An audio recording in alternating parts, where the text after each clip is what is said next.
Welcome to section 8.3. This is a section in which we're going to test hypothesis involving means.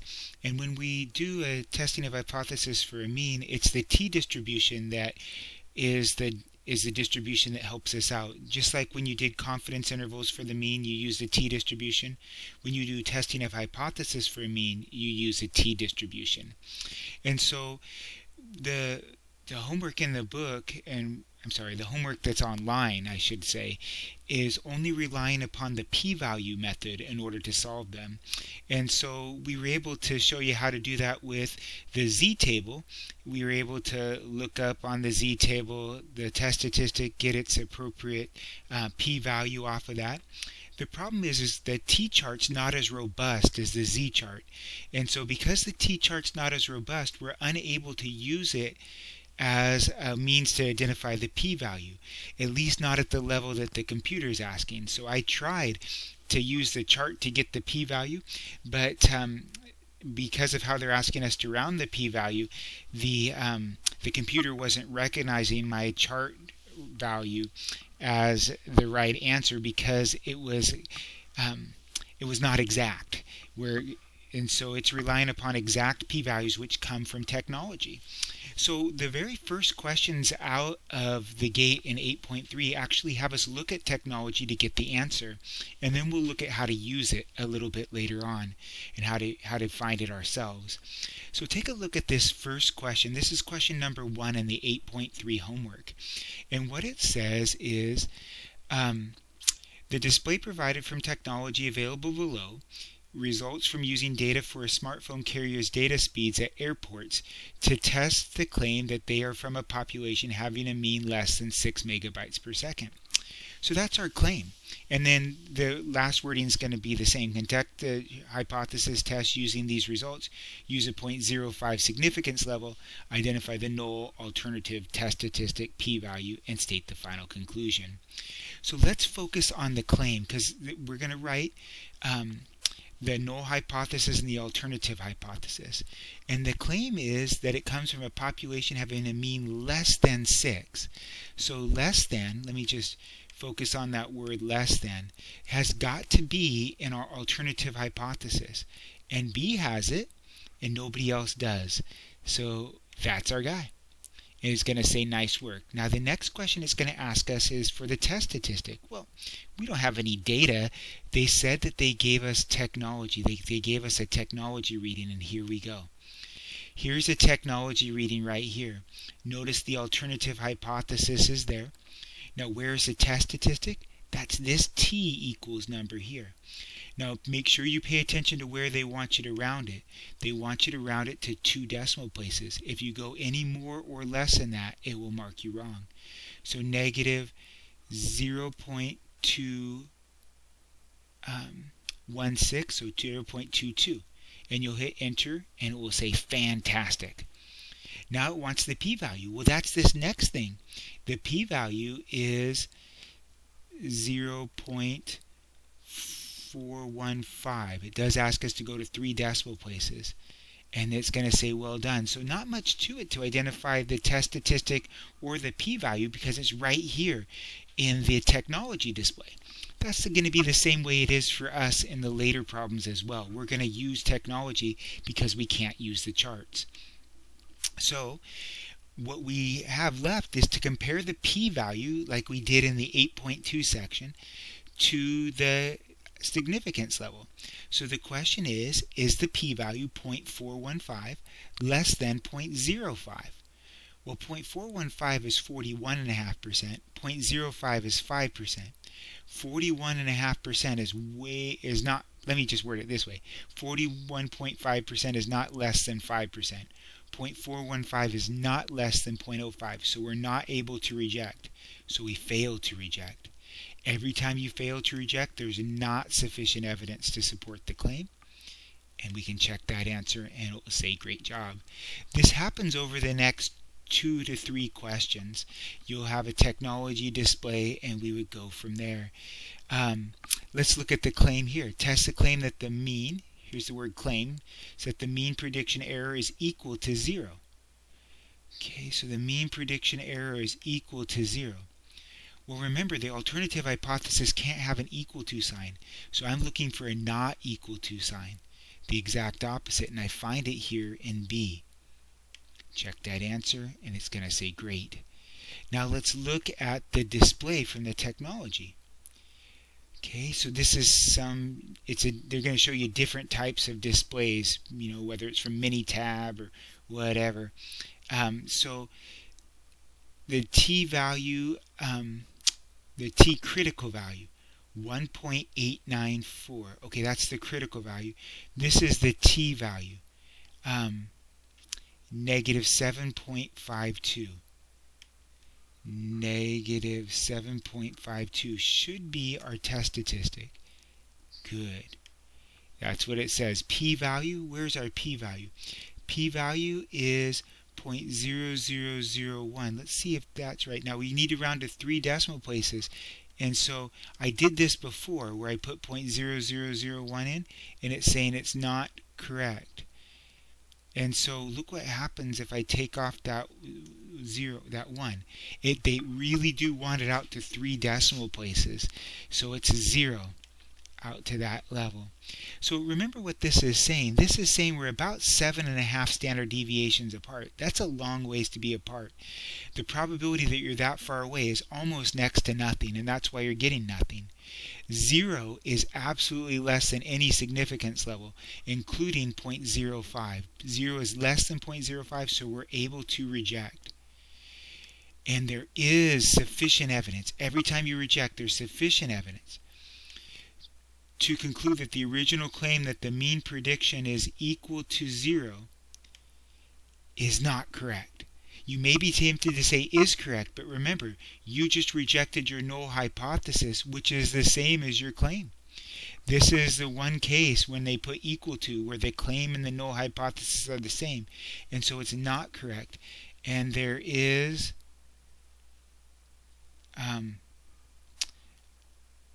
I don't know what they mean here. There is some error in the mean prediction or no error in the mean prediction. I'll put that there is some error in there, right? Because I feel like there's always error there. That's a kind of, I haven't seen that question before, but you'll get used to it. Nothing you'll see in the exam will be different than what you saw in the homework. And so that happens for this third question as well. And then when we get to questions 4 through 10, they're having us walk through a problem. I had done this one earlier, so let me click similar question. I want to model what it's going to look like to you when you can't use a chart. When we can't use a chart, we're going to be relying upon technology. And I haven't asked you to buy any specific calculator, and so we're going to use the technology that's right here with us called StatCrunch. Some of you might have used it before because it has been an option in earlier homework exercise sets, and I made it available on the last exam, and it has to be available on this exam as well, and will be. So let's go look for the claim. Actually, we could read this from the beginning. A data set includes data from student evaluation of courses. The summary statistics are n equals 95, x bar is equal to 3.95, s is equal to 0.66. Use a 0.05 significance level to test the claim that the population of course evaluations has a mean equal to 4. Okay, and so there's my claim. My claim again is equal to, like it was in the last one. Remember, that's the null hypothesis is equal to, so the alternative has to be the opposite. So I'm looking for a not equal to. I find it here in A. Check that answer. The next thing it's going to ask you for is a test statistic. And we could put up I could go and grab an iPad and somehow project it on this screen, and we could go through the formula. But we're going to need to use the technology anyway to get the p-value, because there's no way the chart's going to give us our needed p-value because it's not robust enough. So what we're going to do is we're going to click on StatCrunch. We're going to use StatCrunch in order to help ourselves out. And so let me do this. I'm going to drag StatCrunch off to the side and then grab the problem, and we'll look at them side by side. So I need to teach you how to use StatCrunch in order to do this. And so we open it up. I recommend having it open side by side as you go through this homework, and then also as you do the exam. When you're ready to do this problem, you're going to go to Stat, and we're dealing with t-statistics, right? This is a t-distribution problem because it's about the mean. We're dealing with just one sample. There is just one sample summary statistics, and the summary has been given. They didn't give us the raw data. They told us what the mean was and the standard deviation. So again, what we're going to do is go to Stat, go down to t-statistics, one sample with summary. And when we click with summary, we get this nice little box. We're going to put in the sample mean that they gave us. Now, where is that? Here's the summary statistics, right? So it doesn't do so well highlighting those numbers. The summary statistics are sample mean, totally given as 3.95. Sample standard deviation, given as 0.66. And the sample size is given as 95. And we put all those pieces in there. We go figure out the null hypothesis since we're testing for an hypothesis. And we know that that's 4.00. And not equal to is the alternative. Now, the alternative could also be less than or greater than depending on the problem. Ours definitely is a not equal to. And that's all you need to do. You don't need to worry about this stuff down here because you're doing a hypothesis test. And you just hit this magic compute button and it does it. So when they ask for the test statistic, that's right here. That's what this T is. T test statistic. The T statistic, right? And so what do we get? They want us to round this to 2 decimal places, so we get negative 0.74. And when we hit enter, it's going to tell us excellent. You did well. And allow us to go identify the p-value. The p-value is sitting right here, 0.4621. And so we're going to type in just 0.462. Not the 1, or it's going to mark us wrong because it wants us to round to 3 decimal places. Now, is that p-value less than the significance level? So is 0.462 less than 0.05? Absolutely not. And so we fail to reject. And there is not sufficient evidence to conclude that the original claim that the mean of the population course evaluations is equal to 4 is not correct, because we were trying to disprove that. And it's going to say fantastic. So whenever there's an equal to in your claim, you are going to say that the claim is not correct. So we don't have sufficient evidence to say that it's not correct. And then we'll move to the next question. And you can see that the next question is very similar. Here we're dealing with data that's about speed dating, right? And the summary statistics are 195. The average male rating of a female was 6.89 with a standard deviation of 2.17. Use a 0.01 significance level to test the claim that the population mean of such ratings is less than 7. So that's a nice claim. Most claims are like that, less than or greater than. And so it's definitely less than, so I'm looking for a less than, and I see it here in A. It's got to be with the alternative hypothesis. Awesome. Now determine the test statistic. So we come back here and we click off of this.